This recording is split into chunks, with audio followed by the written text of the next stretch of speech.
You had to do the Macarena. You had to have a bag of cotton balls. You had to say, your breath smells like peaches. And then you also had to have it be a story about sacrifice. So we kind of just decided, like, screw it. We're going to go kind of meta, and we're going to do a documentary about us making a thing in 48 hours. Nice. So we threw away all the like Macarena and all those things in our interviews. And then the story of sacrifice we ended up doing was interviewing homeless people just in the community around Provo and Salt Lake. Just being able to listen to these people's stories when I normally like walk by. I think that's kind of what drew me into film, and it changed my life, because then I was like, oh, there's stories that need to be told that nobody's here to listen, but I can be. Okay, well, let's kick it off officially. All right. Steven Bartholomew, welcome to A Filmmaker's Journey. Thank you. Thanks for coming in, dude. Absolutely. I was saying right when you came in, we have a very similar circle of friends that we've worked with, but we've never actually met until today. Yeah. So I'm glad to have you here and learn about your journey.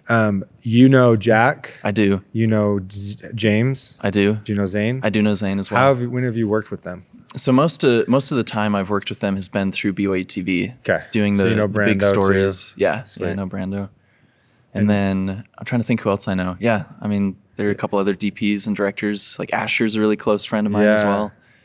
Yeah, there's a cool circle. And you know Tenzin. Yeah. Yeah, I do. Josh Miller. Yeah, I don't know him as well though. Okay. There's like I don't know how old you are, but there's like a really great group of people coming up, I think in the generation behind me, and I've had a lot of them in. Yeah. And how old are you? I'm 26. Okay, you are that generation. Yeah. So just there's a lot of them, and I've had a lot of them in, and then I've had a lot of from my generation, which was like the 10 years earlier as things went digital and YouTube became a thing. And it's been so fun to get these perspectives. But a lot of your friends have been in here, and it's going to be fun to talk. And you're a director of photography. Yeah, so I'd say that paid work is director of photography, but I'm trying to write and direct more. Cool. Yeah. Which I want to ask you about, and we'll get to that. But we need to officially give you an intro. So Okay. what I want you to do is say your name, your title, and what you do. Okay. Well, I'm Steven Bartholomew. I'm a cinematographer editorist. Is what I like to tell people. I direct, I do cinematography, I edit, I'm a colorist, but Say that again. cinematographer editorist.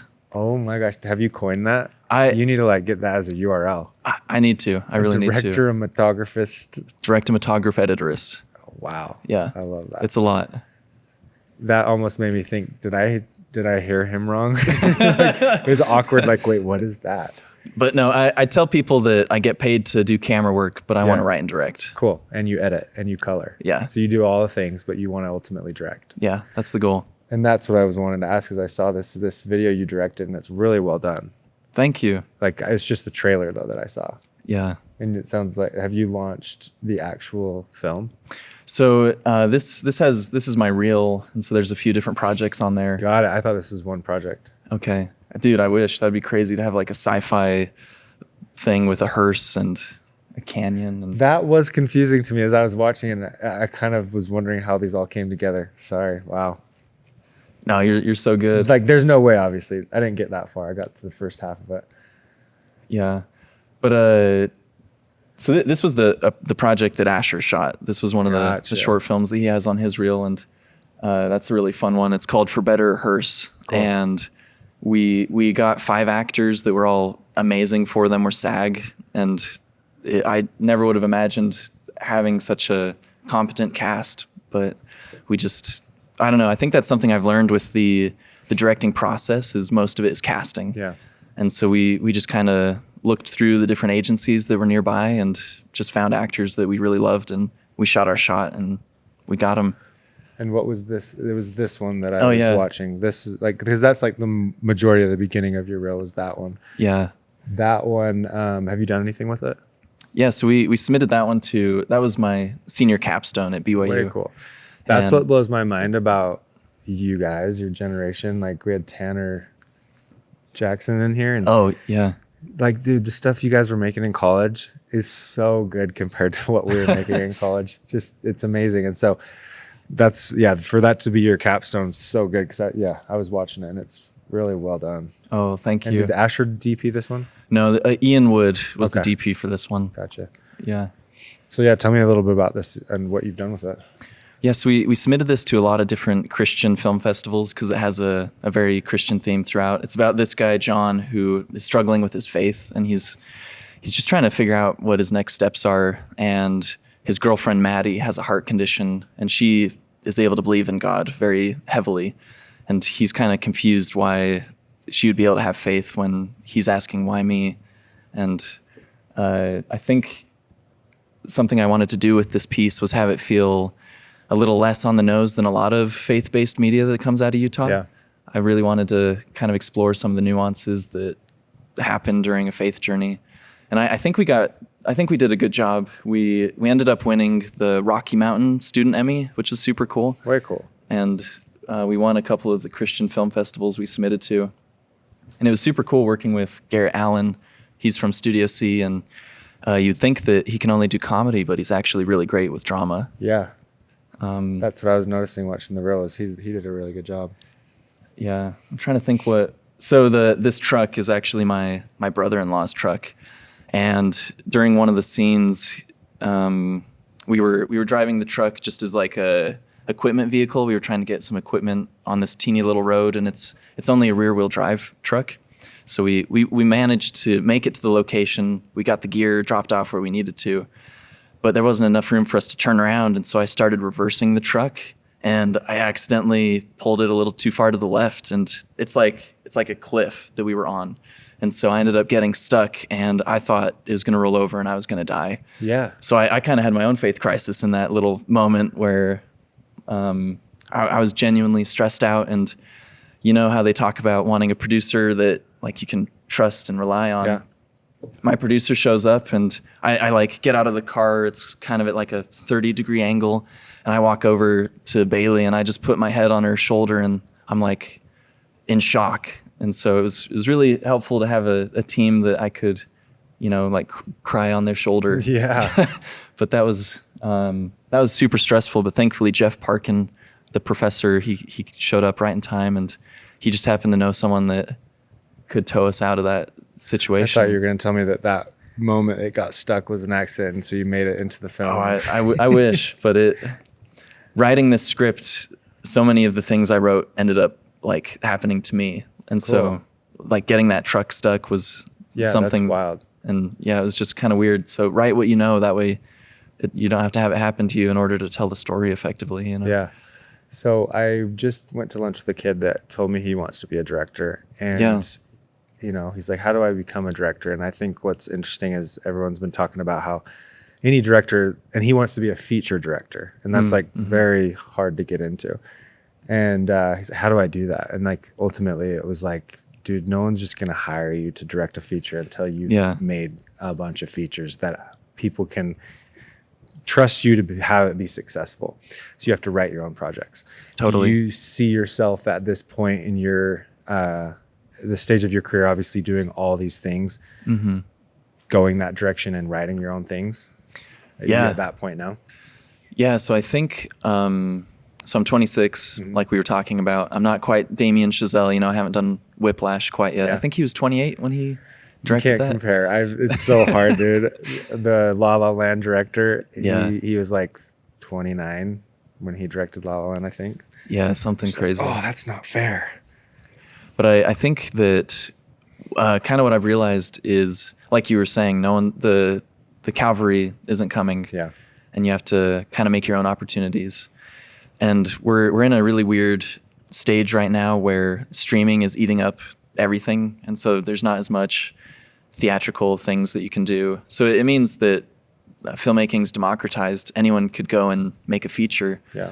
But getting your money back is almost impossible. Yeah. Because most streamers, they're going to offer you $50,000 after you've made a thing. Yep. And so it's really nerve-wracking, but the senior capstone that we were just looking at, I've kind of elaborated on the story, and right now I'm writing with my writing partner Trent Horton, and we're doing a feature that's going to be about a Muslim and a Mormon and kind of their love story, because we felt like it's almost a Romeo and Juliet story where it's like a forbidden love, and those felt like two religions that are really misunderstood generally, and we thought if we could create something really interesting that we would be able to appeal to a faith audience, but also to a general audience with that. And it's going to be low budget enough. I mean, it's just 2 main casts, and so that's kind of what we're working towards right now, is finishing that script, and then just connections and network. Like, I know a lot of people that are in the faith space who would be interested in funding an interfaith piece. So we're going to really utilize that, and the goal is to try and raise like 150,000 and kind of go from there. Yeah. Do you know who Garrett Batty is? Yeah, I love Garrett. Did you listen to his podcast by chance? Oh, I didn't know. You need to listen to that one, because he talks about that almost exact budget. I think that's what he had for Saratoga Approach. Yeah, that he sounds wanted right. $1 million. Am I right? Or did he get $1 million? He wanted 3. I think he wanted 3. Okay, so he wanted 3. He did it for like 125, but look what came from it. And that's ultimately the path you're on. And I think that's it. You have to love it. You have to like, this has to be your thing. And I can tell you do. And when you get to that point where you're like, all right, this is the direction I'm going, you kind of have to commit. You still have to make money to survive, but being able to just write your own projects and seeing where it goes, seeing what happens. Because now looking at Garrett Batty, he's known as that guy. Yeah. And now he's getting projects coming to him, and you don't become that guy until you make that $125,000 film that you were scrappy, right? Yeah. So that'll be fun to watch. And that's what's so fun with these podcasts, is like, it's about right now and what you've done in the past, but then I'm hoping to do this long enough that we're able to see where Steven goes with his career, and hopefully you've got a few features under your belt in the next 5 to 10 years, and that'll be sweet. And that's where we'll get to at the end of this, but we're going to dial it all the way back to the beginning for you. Okay. When it actually got started for you, that moment when you decided to go down this career. I think it probably happened in high school. I think he was the best video teacher in the state. His name's Mr. Boss. And sounds like a boss. He was, absolutely. Well, it was funny. He'd have parents that would come in during parent-teacher conference, and they're like, "Why are you letting my son call you boss? Like, that's kind of messed up." And he'd have to pull out his driver's license and say, "No, it's my legal name." Like, that's awesome. But there was a 48-hour film competition for the Utah High School Film Festival, and Mr. Boss encouraged me to participate. And so we had 2 days to write and direct and film and edit and all the things. And the prompts we got, you had to include these prompts. So you had to do the Macarena. You had to have a bag of cotton balls. You had to say, "Your breath smells like peaches." And then you also had to have it be a story about sacrifice. Wow. So we kind of just decided, like, screw it. We're going to go kind of meta, and we're going to do a documentary about us making a thing in 48 hours. Nice. So we threw away all the like Macarena and all those things in our interviews. And then the story of sacrifice we ended up doing was interviewing homeless people just in the community around Provo and Salt Lake. And just being able to listen to these people's stories when I normally like walk by and don't even like give them the time of day. I think that's kind of what drew me into film, and it changed my life, because then I was like, oh, there's stories that need to be told that nobody's here to listen, but I can be. What did you do when you were in that project? Were you the director? I was the cinematographer on that one. So that's kind of how you got your start. Was that a class that you had to sign up for because it was cool, or were you like, I want to actually entertain this idea of going into film? Yeah. So this is kind of funny. I did a YouTube channel. Maybe you can look this up. This is a flashback, but it's the Larry Studio. You probably won't find it. It's got like 10 subscribers. But I was too embarrassed to like go by my first name doing YouTube channel stuff. And so I went by Larry, which looking back is hilarious. That's so good. But in junior high, I shot a couple of videos with my friend, and I thought I knew everything. So I signed up for this video class and got immediately humbled. I remember them talking about After Effects, and I thought that was like like after we edit, we'll do effects or something. I didn't know it was actually a program. So I went in and got humbled so quickly and realized there was a lot to learn, and I was good at it. And that's kind of how it started. And then you got down this project and you started to hear these stories, and you were like, I want to tell these stories through film. Exactly. And then that pushed you in what direction?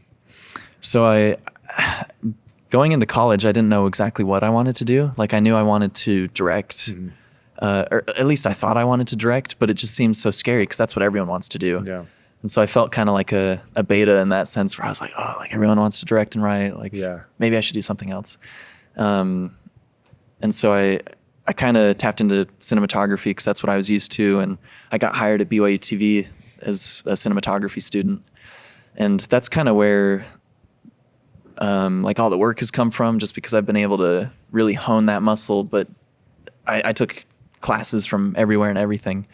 I helped with the BYU animation project. I was a PA. I did sound a little bit. I did like visual effects. I just put my hand in all the pies, and I realized that I like directing, and I shouldn't be ashamed that that's what I felt like I had a knack at. Yeah. So you got hired before you actually went to school there? Yeah. So right when I started school, BYU TV, they do kind of like internships for everybody who is a student. And so I was able to get one of those. And was that part of the ads program? So there's like the ad lab, and then there's the theater media arts program, and I was in the theater media arts. And it wasn't a requisite, which was kind of a shame, because I think that you have this major, like, well, major might be a strong word, but major for Utah, you have this huge broadcasting station that can do so much good. And they could just integrate it into courses. But BYU is very good at like having their little departments. I think every college is kind of like that. Yeah. And so you kind of had to do it yourself and kind of decide, oh, I want to work at BYU TV or not. Yeah. And I think with you wanting to be a director and you having your hands in all these different things is going to be super valuable. Yeah. What's like that thought process when you're going through all these different areas? Obviously you wanted to be a director, but you're like, oh, everyone's a director. I'm going to be a cinematographer. Mm-hmm. What's like the thought process as you were going through that, and you were a cinematographer, and then you did sound, and then you did animation, and you did all these things, and ultimately came full circle? Like, what was that for you because I think a lot of people try to navigate that. They think film's cool, and then they realize there's so many directions you can go. There's directions you can be in charge.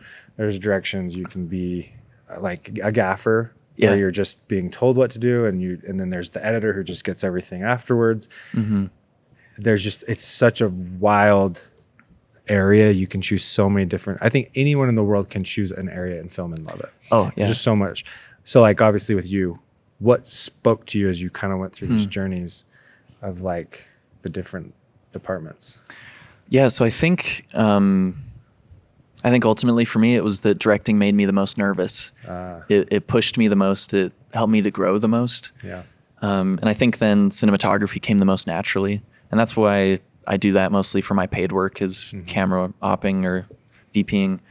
But directing, it forces me to grow. And I want to be growing and not just, I don't know, if I'm not nervous coming into a project, then I'm doing something wrong because I don't care enough about it.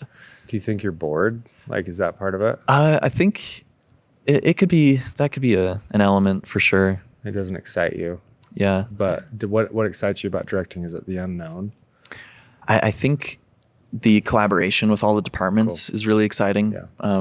Bringing out the best in people, and just saying, like, being able to trust in people and just let them know that you have full confidence in their ability is something I really value and really care about, because I'm a good listener, I would say. And so that's why doing this podcast is kind of nerve-wracking a little bit. I'm forcing you to talk. You are. So we'll keep going. I want to talk about cinematography and being a DP, and that being the majority of where you have made your money and obviously your career, and you're wanting to be a director and you're heading that direction, you're doing it.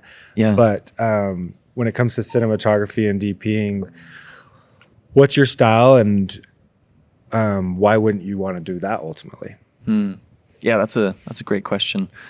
So I think most of the work I've done has been with BYU TV. So a lot of it has been more like run and gun documentary type style. So I think that my style is really informed by what's available, and just making sure, like, just adding as much contrast as you can in the image, whether that's through shadows or color.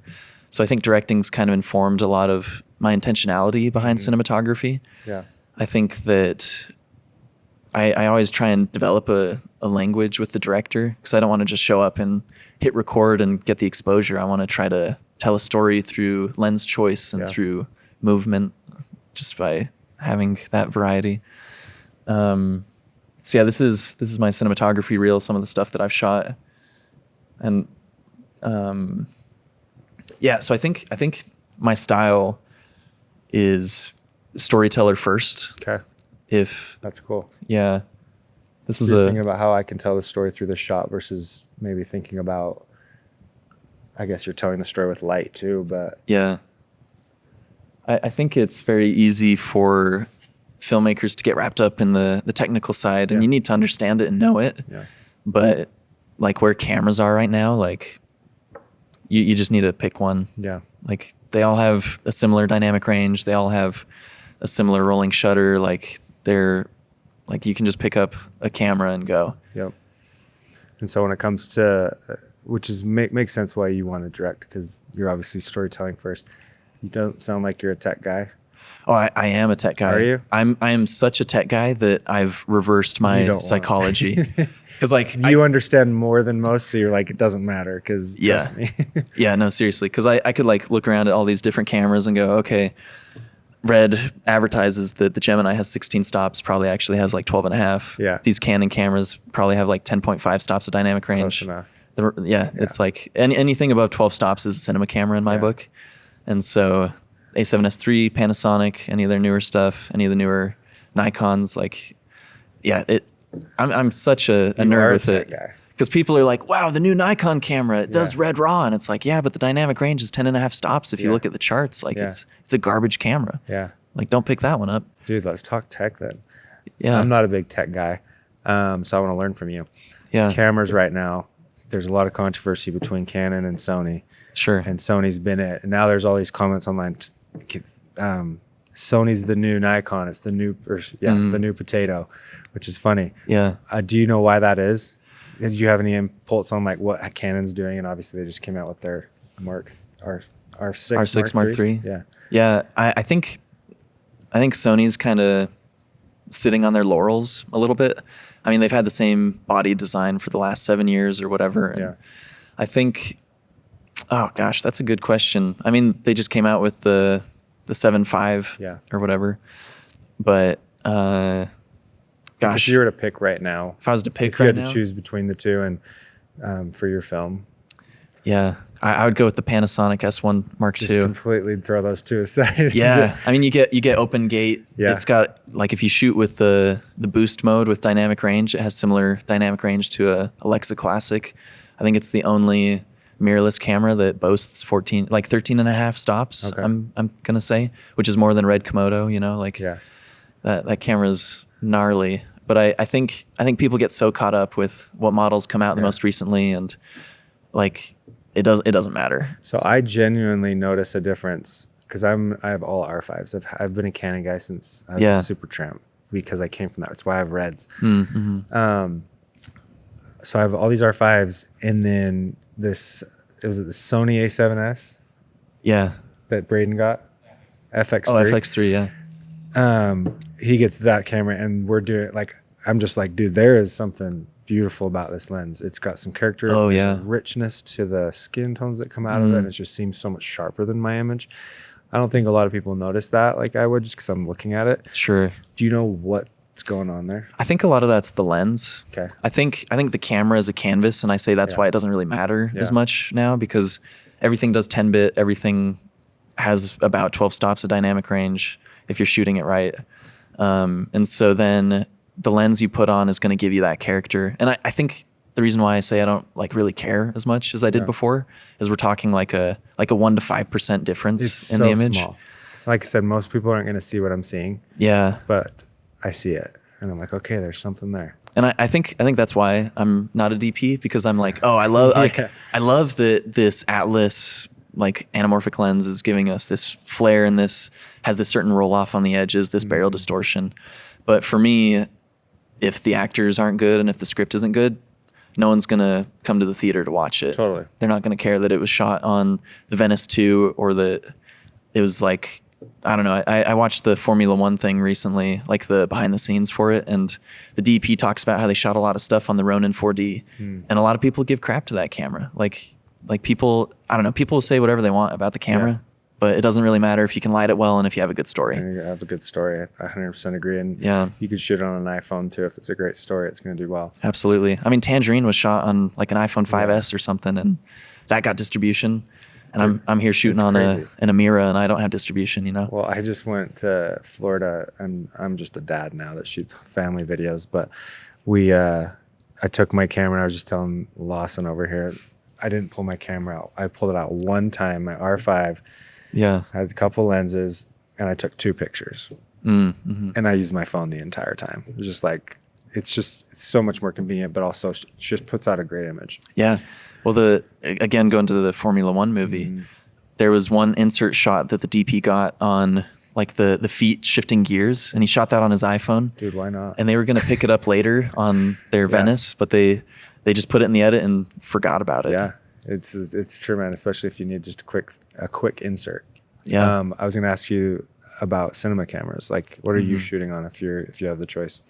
Yeah, I've never shot on the Alexa 35, Okay. but on paper, that's the best camera right now. Yeah. It's got 17 stops of dynamic range, which is really exciting. It means that you don't have to know how to be a DP anymore. You just show up and just turn it on, and you've got enough dynamic range. Yeah.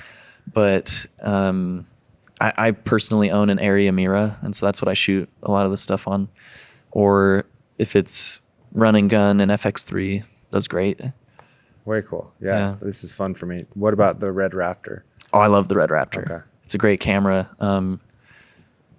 Yeah, honestly, like as far as the list goes, it'd probably be an Alexa 35 and then any of the Alexas and then the Raptor. Just any of the Alexas. Yeah. I mean, they all have the same sensor. They've all got 14 stops. I've never used an Alexa. Really? Yeah, never. Huh. I'm just because I came from Supertramp, we did all Reds, and he was a Red dude. He had the whole partnership, and then Canons.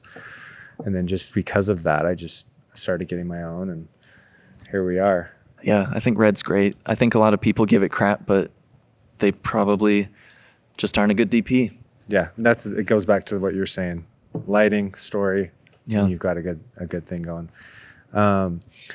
So kind of going back to like this journey when you were at BYU and you're getting into the broadcasting program. Yeah, you started to do BYU TV. It sounds like you did a lot of documentaries. What else were you doing there during that work? It kind of goes back to that question of like you trying different things and moving through your journey. Yeah. So I was in it's funny because there's the broadcasting program, there's the like media arts program, and then there's the advertising program. Yeah. And so I was in the media arts program. You weren't broadcasting program. No, I said that. Sorry. Yeah, but working at BYU TV. Yes. For me, I was just trying to get on every set that I could. I was just trying to work as much as I could with anyone and everyone around me. And I was writing stuff. I was doing a lot of just like my own work. I probably shouldn't say this on the podcast, but let's just pretend that someone I worked for had a lot of access to equipment. I guess he's retiring now, so I could probably say this and he'll be fine. But I was like, hey, can I borrow the Sony Venice? And he would say, well, is it going to make you a better employee here? And I said, yep, it will. And he said, great. So he lent out the Sony Venice with like the Canon Cine primes, and it just gave me a lot of opportunities to shoot and really make a lot of mistakes and grow. Yeah. Yeah. So when you started to get work outside of, is this what you were shooting? You were like shooting passion projects, or were you getting work? It was passion projects. I wasn't allowed to use BYU TV's equipment for paid gigs. It's kind of what I tell these guys. Like if it's passion, use the gear. If it's paid, charge the client for the gear. And then yeah, exactly. But so you get a lot of your work now through cinematography and DPing. Do you do a lot of like, did you ever do weddings? Did you ever do like things I've done a lot of weddings. You don't want to do? Let's hear a little bit about like taking those paid gigs. Yeah. As a camera op. So I think so like I said earlier, BYU TV, the big stories. I've done a lot of freelance for that. Dry Bar Comedy, I've shot a lot of stuff for. And then like I've done a lot of weddings. I've done a lot of corporate stuff. And I really love shooting weddings or corporate. I just don't like editing it. Got it. Or having to deal with that side of the bit. So I've started hiring a lot of my friends to edit weddings and stuff. And I'm terrible with my pricing because I usually know a friend who's getting married or a family member who's getting married. And so I always give them like a little bit of a deal, and I think it gives me less stress as well when I show up. Yeah, you don't have to provide as much value. It's like in case you mess up, you're like, oh, I didn't charge them that much. Yeah. So I wouldn't say I'm a wedding videographer by trade, but I've probably shot 25 weddings, something like that. Cool. You said that you don't like editing those videos, but you edit. Do you enjoy editing a certain type of video? I say I edit, but that's just when I have to. Yeah. Because I get editing is very hard for me. And I think that it's just because you can spend as much time as you want on an edit. Mm-hmm. Like it's infinite. It's a never ending puzzle. Yeah. And so I need to give it to somebody else, and then I can kind of tell them the deadlines, tell them kind of the story, and I'm able to have a bigger picture view. But if I'm editing stuff, I get too in the weeds, and I just worry too much about like, I need to cut one frame here, add one frame here. Yeah. And is this the right shot? Yeah. That's like the hardest. And it really just comes down to like killing your baby. It's like, well, I just got to say, that's it. Yeah. Move on. Sounds like that's hard. That's a hard decision for you to make, but I'm curious because you want to be a director. So much of being a good director is also being a good editor. It is. What do you think about that? I've never actually heard of a director that doesn't like to edit. Is that a fact? Like you would say, I don't like to edit, or you just? Yeah, I would say that. Okay, so that's what I wanted to know is like you don't like to edit, but you want to direct. Do you find yourself being able to edit in your head, and that's why you can direct? Like you obviously need to put the pieces in the story together before it's even on paper. Yeah, and then it goes through film, and then it goes to the edit. So being able to communicate that vision all the way to the editing room. Yeah, these are deep questions. Yeah, this is interesting. Deep doctrine. It's very interesting to me. I think that, well, maybe it's, I don't like how much time it takes to edit. Yeah. And so it distracts me a lot from trying to write and trying to direct future pieces. And, but I think if you shoot the coverage, like if you have the shots in mind and you can kind of see how it'll piece together, and then you turn that over to your editor and you trust them. Yeah. And I think that's an important collaboration is letting them kind of fill in for mistakes that you've made. And which happens so often. It does. It really does. For things I'm directing and editing, I'm like, oh my gosh, I needed that shot. Why didn't I think of that shot? And that's what I'm kind of getting at is like this whole director editor mentality is like, I think it's a team effort, right? So if you have the right team and your DP's helping you get the right coverage all the way, and then it takes it all the way down to the editor's going to help you in those areas and cut around those mistakes that maybe you didn't get, but you still have to have that edit in mind when you're directing. Absolutely. And so, just kind of getting back to that question of like, how do you write for the edit when you're preparing a film to be filmed? So I'll usually sit down and do like, I can't remember, a lined script. That's usually how I'll edit in my head. Okay. Because then you look at the scene and you just draw a line and whatever, like, I don't know if you're familiar with line scripts or, so you'll draw a straight line for when you want to be on that shot and you'll write like 2A or whatever. Yeah. And then you'll do like a little squiggly line when you don't want coverage for that angle or like the coverage doesn't really matter. And so I can look at a script and I can say, okay, I've got a straight line that goes through the entire page. I know I've got enough coverage to make an edit work. Wow. And so that's probably the most helpful pre-production thing for me is to sit down and go, okay, 2 alpha, it's going to cover the first half, and there's a squiggly during the dialogue. That's not as important. But then we've got 2 bravo that's covering that spot. That's where the squiggly was. So with the squiggly line, you're saying that those are most likely one shots? So I think it's, I need to remember. So it's the line is where you need that, you want that in the coverage. And then the shot. Yeah, is cool. the take that you'll use. But you can have multiple lines where you're like, okay, I want to get this coverage from these 3 different angles. This kind of is coming from that, but also when we're talking to Jeremy Prusso. Oh yeah. He is pushing himself. He wants to ultimately direct his own films. He's obviously known as a DP, but he's really pushing hard for longer shots and more blocking. Oh yeah. Do you think about that very often when you're thinking about coverage and I do. directing? I do. Yeah, we could pull up all these pieces because we did that short in a oneer. Did you? Yeah, and Josh Beck was phenomenal. He's the best Ronin 4D operator in the state. Okay. I'm convinced. Well, yeah. How long is the shot? It's an 8-minute oneer. Bro, that's crazy. Are you watching Adolescence? Oh, Yeah. It blows my mind. The whole time I'm watching, I'll go 10 minutes in the film. I'm like, oh my gosh, they have not cut. Yeah. This is crazy. And all the actors and the blocking, it's insane. Yeah. So we were doing this film specifically for a competition where the finished product had to be between 5 and 8 minutes. Yeah. And I had watched Adolescence and I said, wow, like this works so well. And not to editing is really important, but the reason that it worked so well was because you're stuck with the tension and you can't look away from what's happening. Yeah. So this story, it's a tougher subject. It covers sexual assault, and we didn't want to have the camera ever cut away. We wanted you to be stuck in this conversation where she opens up and tells her friend that she was assaulted. And it just felt like the right move as a director, and it just made sense with the cinematography. But we tried to think about, okay, we need a wide shot, we need a close-up, we need a medium shot, and just kind of think of the coverage and then how we could do that. And it's like pushing in and yeah, like you started on a close-up, but it's still, then you go to the wide.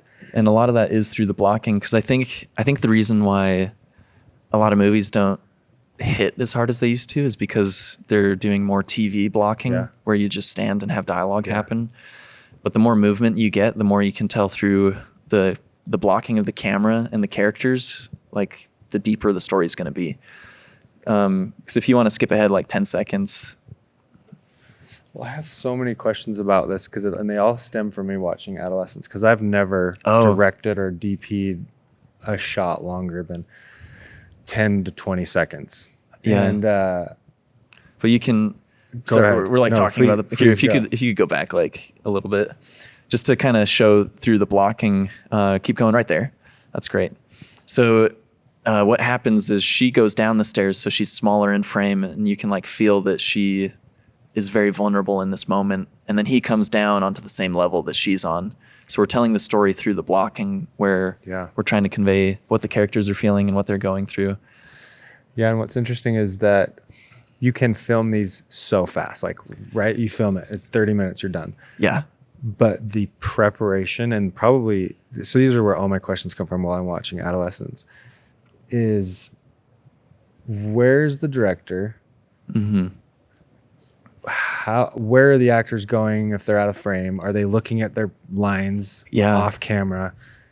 What happens if you mess up and have to go all the way to the beginning, which I imagine happened. It did happen. Dude, that's crazy to me.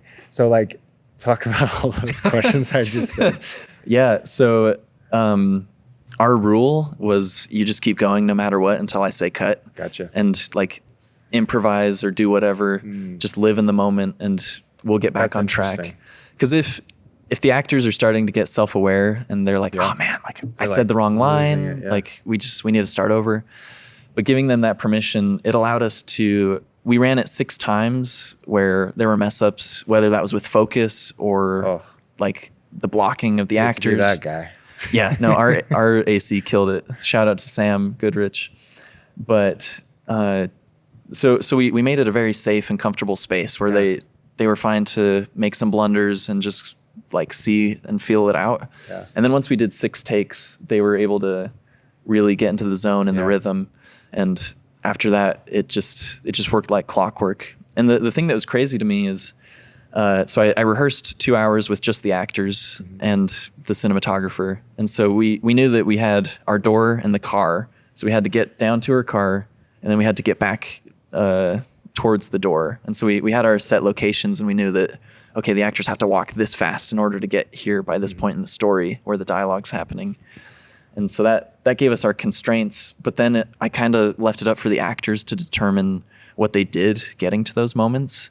And so we kind of decided, we want to rest on the stairwell and like have a little moment there. And the actors need to like basically sprint to get to the car in the time frame we need. And so there was a lot of collaboration there. And then I forgot what your questions were. There was a lot of them. Where are you at? Where was I at? So I'm right there with. So Josh Beck's got the camera, and I'm standing right next to him.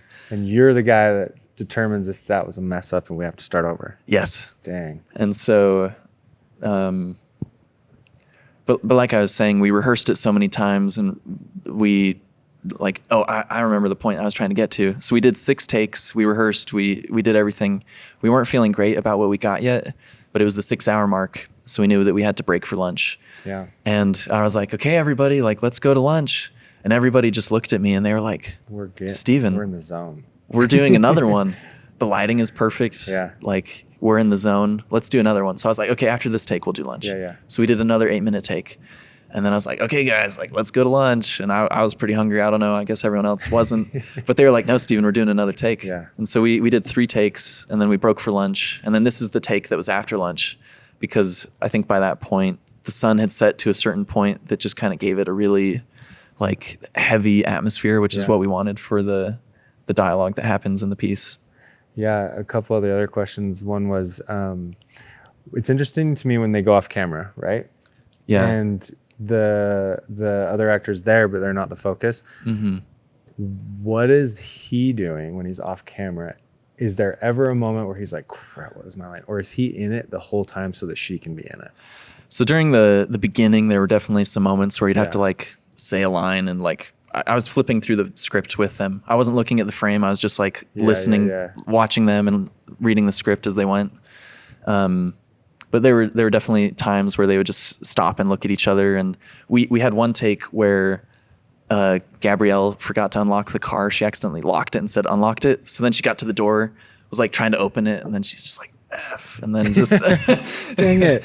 And so that's so crazy to me, because adolescence fascinates me. And did you watch that? You said you watched that before you did this? Yeah. Did you do any research about how they did that in blocking? Like, learned how to do that? So they did a ton of rehearsals. That was basically like they would only do 2 takes per day, which makes sense. They're an hour long. Yeah.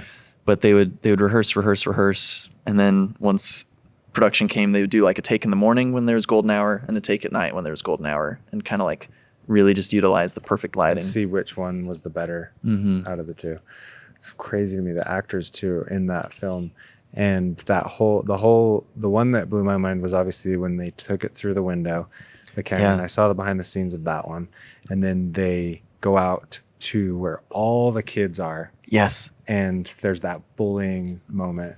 Mm-hmm. And then you follow her and I'm like, dude, all these people are just standing out there waiting for the camera to show up. Yeah. And when it does, all these kids are doing exactly what they should. Mm-hmm.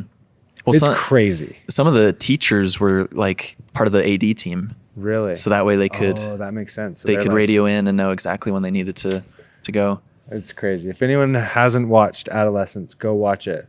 It's amazing for filmmakers. But also Studio. Have you watched Studio? I haven't yet. Dude, really great. They do a ton of long shots, and it's fascinating. I think, and Jeremy was saying, to come full circle, was saying that that's kind of where things are headed, because it's more of a challenge. Yeah. It's so easy now to just cut around things, and there's less storytelling in it. Sure. But there's time for it, obviously. But it seems like a lot of people are heading this direction. So it kind of brings me back to that whole question of, do you find yourself wanting to do this more often, more blocking versus like, and it kind of comes back to the whole editing question of like focusing on blocking and not editing. Yeah. So the main reason why I wanted to do a oneer was just from watching behind the scenes with Adolescence, because the actors talked about how it really just let them be locked in and experience what was happening in real time. And Longy and Gabrielle and Jackson, they all did amazing work on this. But I knew that if we like cut away, it takes the actor out of the moment. Yeah. And so for me, it was vital to just let the actors sit and experience the conversation as if it was happening for the first time. So it was more of like I just wanted the performance to be as good as possible, really focusing on that story. Because I wouldn't mind shooting it in a typical fashion, getting your coverage and all that. But how do you think it would have been? Like, there's got to be a way different vibe if you were to shoot that with coverage versus a one shot. I think, I don't think the actors would have been able to get into it as much. Yeah. Anything that takes you out of the story is like a hindrance. Yeah. And I didn't want to impose that on anybody that was telling that story specifically. That's so cool. That's so fun to talk about. I'm glad that came up. Yeah. Because it's so interesting, and it takes really good actors. Oh, absolutely. But also really great director and the camera operator. That was another question. Last one about it is light. Are you guys moving any lights in or bouncers reflectors? Yeah. So for this one specifically, it was just available light. Yeah. Which is great now because cameras can do that so well. Mm-hmm. Yeah, So, exactly. But very cool. Do you see yourself wanting to do that more than cut? I think it just depends on the story. Okay. Because for this specific moment, it worked as a oneer just because it's really contained. And but I think coverage is super useful. I think Spielberg, he does a lot of like Spielberg oneers where it's like a minute long shot, but then he'll have cutaways. I feel like that's kind of the sweet spot where you can let the actors play, but then you can still pace with the edit. Yeah. Because that was the issue with shooting this is at the end of the day, I was like, well, I guess we got it. Like we're not gonna be able to change anything in the edit. Yeah. Because that was the same. Devin was very inspired by Spielberg, but that was the same thing we would do with a lot of his shoots is we would have the cutaways, but then we'd have these long like running shots, right? And you're trying to coordinate so many different things. And that was always so fun, but it was not 8 minutes, It was like 30 seconds max. But being able to do that and block and be able to have actors do things at the right time. And Devin would do like 35 takes, dude. That's crazy. He knows. It was funny because he'd get to a point where it was like, he'd go, okay, I think that was the one. Let's just do one more for safety.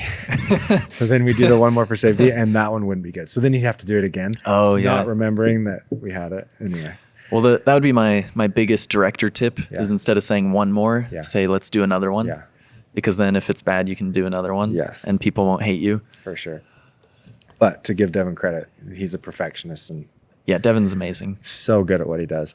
So I think that we kind of got to where, I guess, would you say we got to where you graduated in your journey? Yeah. So we talked a little bit about that. So I did the senior capstone. Yep. And then I also helped with the BYU animation capstone. And I was the editor for that. But that was so fun editing. Editing and animation is nothing like editing for live production. And I walked in as a complete newbie because I knew the director from my acting class that I went to. And she was like, yeah, we need an editor. And I was like, oh, I'd love to. And in my brain, I'm thinking they've got like a minute take and I just am like editing the coverage. Yeah. But animation is so expensive that you have to animate or you have to edit the storyboards. And you start from storyboards and then they'll do what's called I'm spacing animatic. They'll do an animatic where they have like really rudimentary animated characters and they're just kind of moving them around the space. And then you'll edit that. And then, so you'll edit the film probably 50 times and then they'll do the final render and you just drop it and you just plug and play. So it was kind of a weird experience to see the film in. I never thought about that. Yeah. So you've got this kind of stick figure type version that isn't detailed. Someone creates these figures. And what do you mean plug and play? So it goes from storyboards, so hand-drawn storyboards to previs, which is kind of like something you'd see in Unreal, where the characters are just like in their T-poses moving around and stuff. So then you cut that together, and then you'll get the basic animation that has none of the textures, none of the fabric or hair or anything like that, and you'll cut that together. And so it was really helpful to be able to iterate so many times because you could see really clearly what wasn't working in the story. And so the reason editing this story was so fun is because I could say, oh, I need a close-up right here. And then they would go and say, yeah, like, let's put a close-up in. Close-up? Mm-hmm. Weird. So they would give you like a shot, and then when you say you edit it together, you're taking that shot and putting it in. Yeah. Oh, that's interesting. Because you would have to get all of your pacing and coverage perfect with the storyboards and with the previs.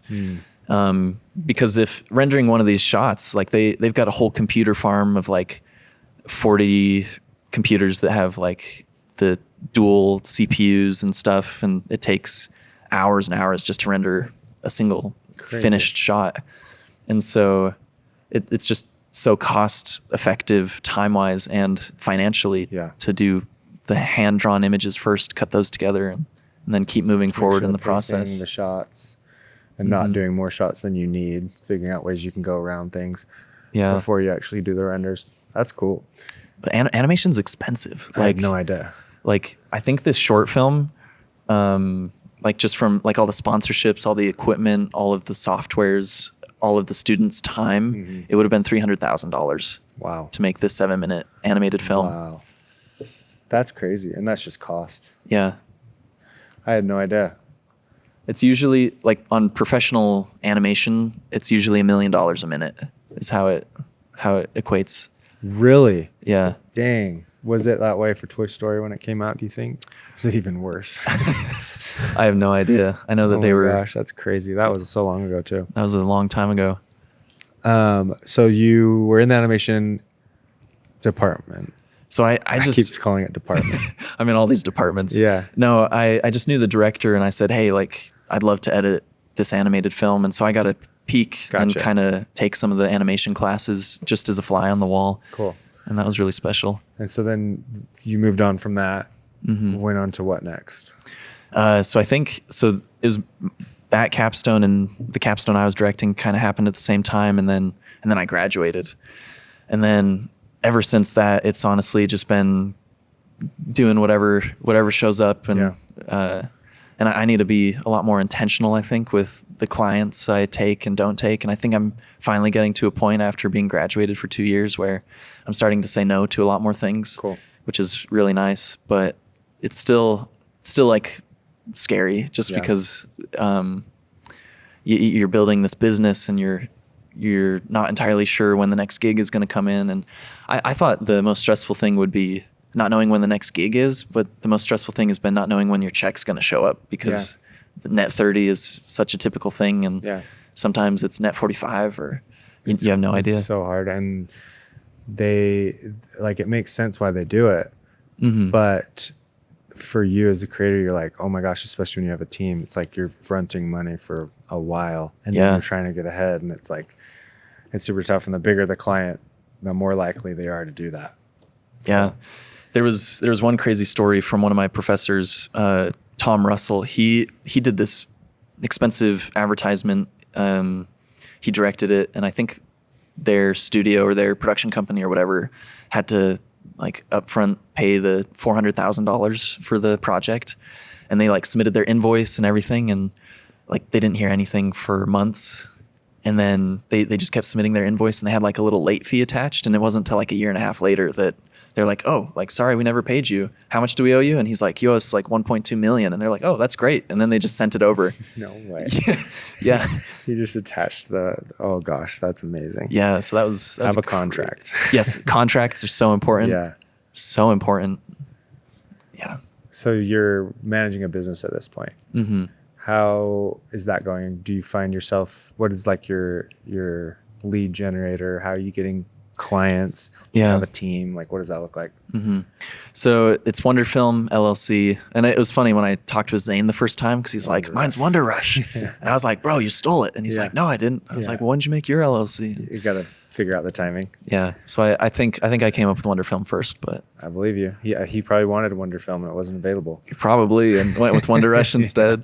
But so it's just me, and I do a lot of, again, like weddings, corporate, just anything that kind of shows up. And so it's a lot of word of mouth. I mean, it's mostly word of mouth. And then I think a lot of my focus has been on these narrative projects and like trying to create these short films. And like we've submitted our short films through the Angel Guild and through Angel Studios and tried to do that route. And so I think that a lot of my focus has been just like developing my skills as a director, which means that I have not been focusing on my business as much, and I need to be better at worrying about that side and the financial. It's so hard, man. Trying to get where you want to go, but then pay the bills. Yeah. So at this point, would you say that we're back to kind of where you're at? I guess, is there any films that you've had before you've graduated to now that maybe you're most proud of that you would want to show? Like a film you've shot? I know we talked about the one you've directed. Yeah. Oh, that I've shot. Yeah. Gosh, let me think. Because would you say your capstone's your most, the video you're most proud of that you directed? Well, there was all these pieces, the oneer that we just looked at. Yeah, I think I'm probably the most proud of that one. Cool. Just because the script works so well. Like we created it for Film Fest Knox. They have like an elevator pitch competition, which is super cool. Mm-hmm. And so we went and we pitched the film, and because they have like 4 judges and then the whole theater is full of an audience. There was like 300 people watching our pitch.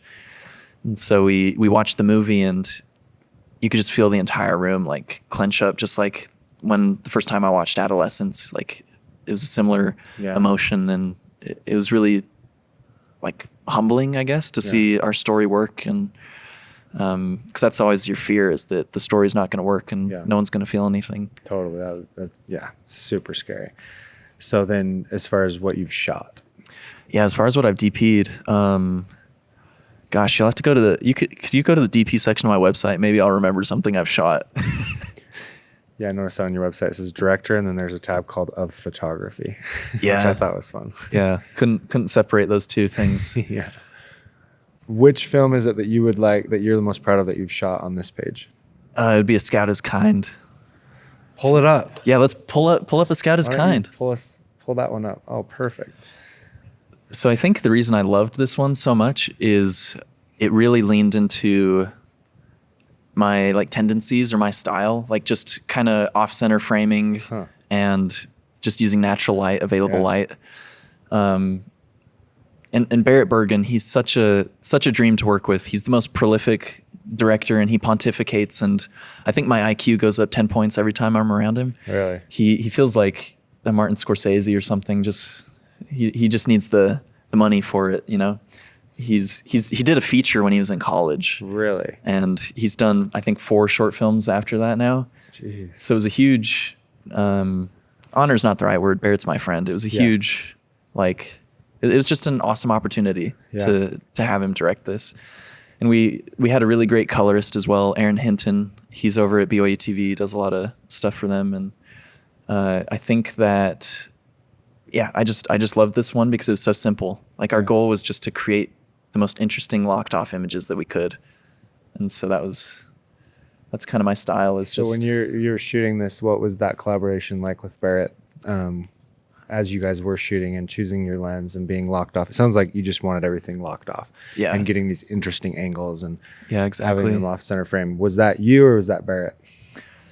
So I think the reason why our collaboration worked so well is some directors I've worked with, they're too specific, and then other directors aren't specific enough. Yeah. And Barrett was right in the sweet spot in the middle, where he really conveyed, okay, I want this to feel like an art house piece. I want this to feel like very naturalistic. And he just kind of gave me the framework.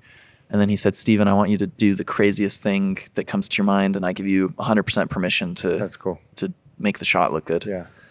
And so then that just helped me to feel comfortable. And since we didn't have any budget, I just used my Mira and the zine lenses. I've got a set of zines. Cool. And we shot it on that.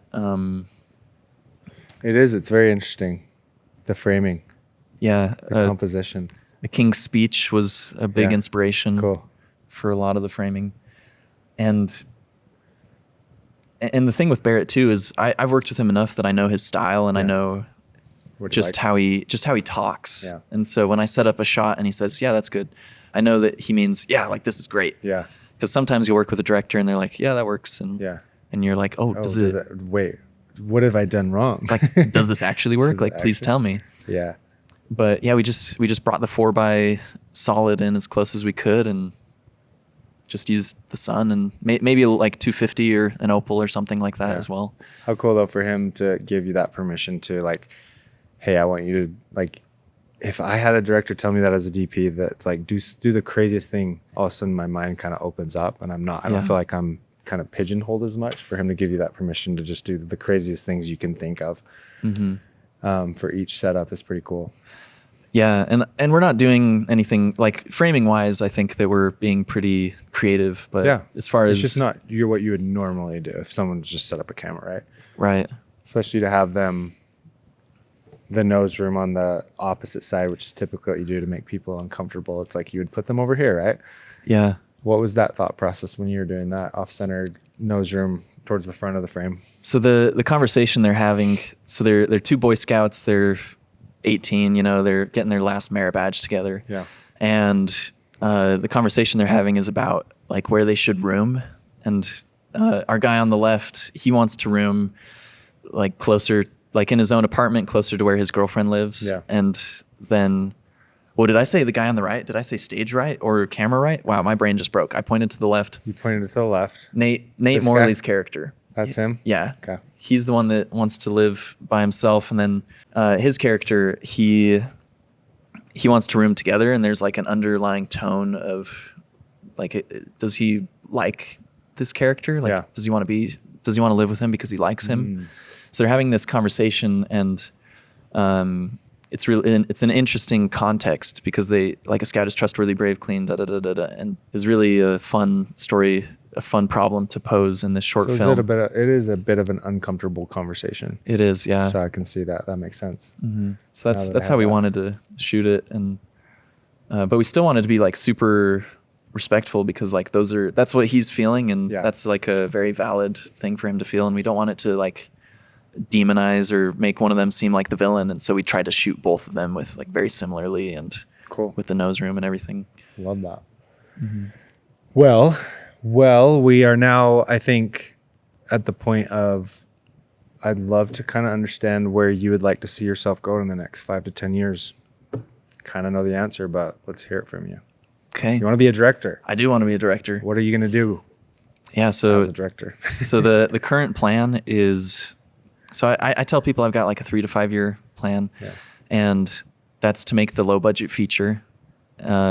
The God Between Us is what it's called, the Muslim and Mormon love story. Mm-hmm. So we're writing that right now, me and my writing partner Trent Horton, and we're trying to just get an amazing draft out, and then we'll bring on a Muslim writer to help us. And the reason why the story is like so interesting to me is I served my mission in Finland, and I met a lot of immigrants, and it was the first time I ever met someone that was a part of the Islam faith. And I don't know what I was expecting, but when I walked up and said hello, I was like, oh my gosh, this man is the nicest person I've met. Yeah. And I just felt like there's kind of a cultural shift that needs to happen. Yeah. And totally agree. So representing a Muslim character and representing my own faith, being a member of the Church of Jesus Christ of Latter-day Saints, is really interesting and important to me because most of the media that has a Latter-day Saint is like really quirky and silly, or it's just too preachy, where I'll watch it and I'll go, my faith doesn't work like that. Yeah. Like this feels kind of fake. Yep. So I think that you have to make a genre specific film, in my opinion, if you don't have A-list actors in order for your film to have any success. Yeah. Because like with Garrett's film, Saratov Approach, like that's a faith-based, but it's also kind of like a thriller. Yeah. And so creating a genre piece, it gives you permission to use actors that nobody recognizes. It gives you permission to go a little cheaper, I think, because if you're doing a drama or if you're doing a comedy, usually you need an A-lister to get people to put butts in seats. For sure. And so the goal is to shoot that next year and make that film. And then after we make that, we'll take it to festivals. I have connections with BOA TV, so I'm hopeful that we can talk to them about potential distribution. Angel Studios is another connection I have that could be a possibility. But it's like the two thing. Okay, so it's like distribution and funding; those are really hard. Yeah. And I always thought that those were the kind of like the silver bullet. But I talked with a director recently, and he said a good story is the silver bullet. Yeah. Because if your story is good, people will want to watch it and they'll want to make it. Yep. And it'll happen. So we're just really focusing on that, I guess, putting all our eggs in one basket, so to speak, with that faith-based romance indie. Yeah, it's a very interesting concept, and I think that people will be very intrigued by it. And then if you tell that story correctly, the money will just show, like it'll just come. I think so. I just want it to be made. Yeah. So then from there, you hope that it gets picked up, distributed, and then take me a little bit further down the road. Yeah. So that's like the next 3 years. And then we have For Better or Worse, which is a really funny and interesting story. And then we also have All These Pieces.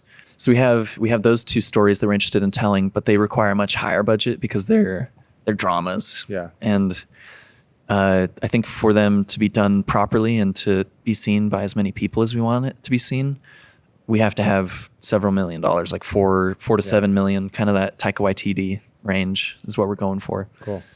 So we could look at For Better or Worse, the one that Asher shot. Yeah. So we shot this a couple of years ago as like a proof of concept. This was the first thing I did after graduating. And I really just wanted to, so Trent Horton and I, we are very interested in stories that talk about sexual assault and rape because his wife was sexually assaulted, and I have a few friends who have also been through that experience, and there's not enough media that can be viewed that is like not triggering. Yeah. And so we wanted to create something that like increases awareness, destigmatizes talking about it, and just kind of opens up the floor to, I don't know, like the best thing we can do is prevention. And if we're not talking about it, we're not going to know what abuse looks like. We're not going to know what needs to be prevented. Right. So this story is about a girl who runs away from her abusive boyfriend to find her long lost brother. And she does it in a hearse that she stole with her dead best friend. Whoa. And so I pitched the idea to Asher, and this was one of his first narrative projects because he mostly does commercial work. Yeah. And so this was kind of a fun thing. And it's so interesting because my brain, I'm like, okay, like we're going to shoot all of these and have like they'll be shallower and flatter images. And then like we'll increase the depth because that'll like tell the story this way. And Asher's like, bro, I just want it to look good. Yeah. Just give me depth. And so all the time. So it was really funny because he pushed me to like make each image look really good. And then I was kind of like, okay, well, I want orange to be in these flashbacks. So that way we can like tell the difference of the worlds and like some of the color theory behind it. And it was just really interesting because we really worked well together where we build on each other's weaknesses and strengths. Yeah. I've noticed that a lot because of the availability you guys now have with dynamic range. I see a lot of the next generation really using a lot of hard light. Yeah. And like, because when I came up, like you would just completely lose the blacks and they'd be blown out or whatever. Mm-hmm. And I noticed that with Asher when he shot a shot or a video for us, and then in that orange scene. Very similar. Just like there's blasting with a hard light and letting that be part of the image. Totally. But it totally comes with a vibe. But like Sadie Veach, she's an actress that we flew in from New York, and I know her from BYU, and so that was like a cool connection. Just used my credit card points and was able to fly her out there. And way cool. And then Charlotte Hemmings. I think the dad's name is like Michael Behrens or something. I'm forgetting his name. And then we also had Barda Heiner and then Nate Morley again. So 4 of those actors were SAG. Cool. And then Nate is SAG eligible, and he just chooses not to be SAG because he works in Utah mostly. Yeah. But our budget was pretty small. It was like $3,500 or something. And we were able to get these actors interested in this story because it was unique and something that they kind of wanted to stand behind. And I think that too often we get really nervous to ask for help or to put ourselves out there. But like Asher, he's an award-winning DP. He's probably one of the best DPs that's in my age group. Mm-hmm. And he wanted to help on this project just because it provided him a lot of value to create something that was narrative, and it kind of let him explore things that he hasn't been able to explore. So you're just heading down this road. You want to all right, we're Gucci. You want to continue creating films. Mm-hmm. And directing. And I mean, you're on the right path, man. These films are great. The stories sound amazing. Even watching them without sound, like you can tell that they're well done. And then that oneer as well. Like it blows my mind how good you guys are. It's like, Oh. I'm like just getting there, and I'm 10 years older than you guys. Well, you might be 10 years older, but I've also been doing this like through high school. Like I've been doing film for 10 years as well. Yeah. I don't know how long you've been doing film, but Same. Since ninth grade, yeah. junior high, basically high school in Utah. But no, I've been at it forever, but I've just been like, I didn't learn how to light a person until like Nomadic, which was after Supertramp. So much of it was natural, just not understanding how to use a light. But it also just came with the technology. I think that Absolutely. the technology wasn't available to be able to light or use the cameras the way that we have it now. And lights were not cheap like they are. Like you had to buy actual lights, not LEDs. So yeah, no, I think we all just have kind of developed together as the technology has grown. Totally. Us. So, well, let's leave.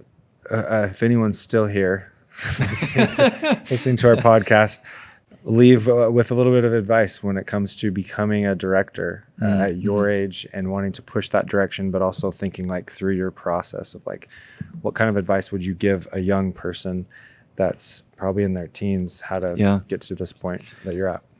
I think, and you'll really like this because of your business background and things, but I think it's all about providing value. Yeah.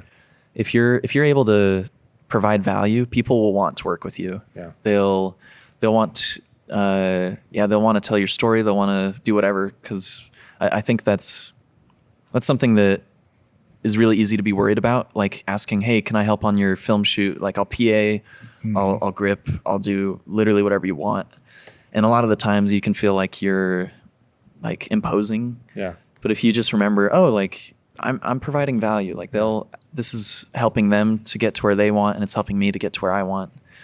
And I think that's true of everything. Cause like these stories, hopefully they're interesting enough that our production designer feels value creating something really unique for it, or for our actors or our DP or whoever's working on it.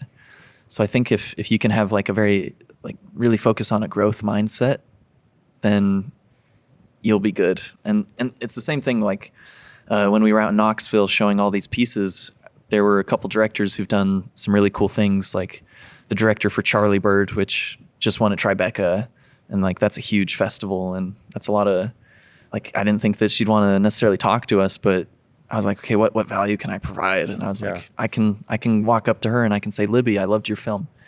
And like, even though that's value. Yeah, it's value. Yeah. So that goes a long way. That's exactly what we did. And just not being afraid to open doors by saying, hey, like, I'd love to chat with you. I'd love to talk to you. I'd love to get lunch or something. And in your head, you're thinking, oh man, like, does this person really want to do this with me? Yeah. But if you think of it, if you take a step back, you're like, oh, like this person's been there before. Yeah. And for them, if they can like help a rising voice, or if they can like share their own experiences, that means something to them. Yeah. And I think it's so important to do what you're saying, but doing it, and I think you naturally do it. I can just tell by who you are.